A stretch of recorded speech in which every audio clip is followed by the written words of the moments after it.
Dat we kiezen voor een gelijkwaardig voorzieningenniveau op de eilanden in vergelijking met Europees Nederland. We zeiden altijd tegen elkaar, we gaan uit van een aanvaardbaar niveau van voorzieningen. Maar nu kiezen we voor een gelijkwaardig niveau van voorzieningen. Dat betekent dat we op een aantal terreinen echt nog grote stappen gaan zetten. Er zijn mooie stappen gezet, maar nieuwe stappen kondigen we nu aan. Bijvoorbeeld voor de zorg voor ouderen, voor zorg voor kinderen met een beperking of ook volwassenen met een beperking. En iedereen met geestelijke gezondheidsproblematiek.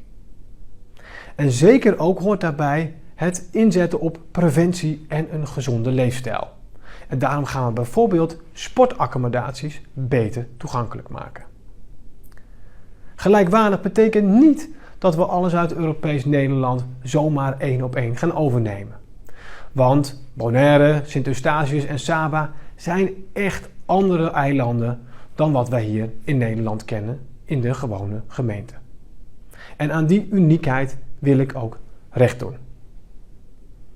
Gelijkwaardig betekent ook dat we de kritiek op de medische uitzendingen ter harte nemen.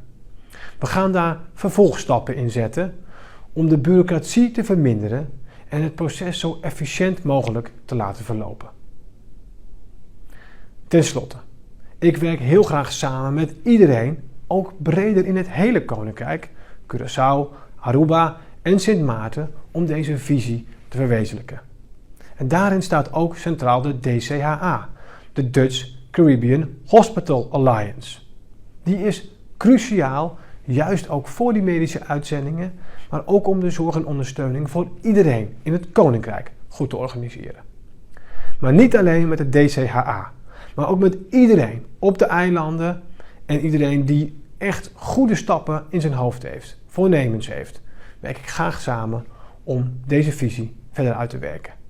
Ik kijk uit naar een intensievere samenwerking.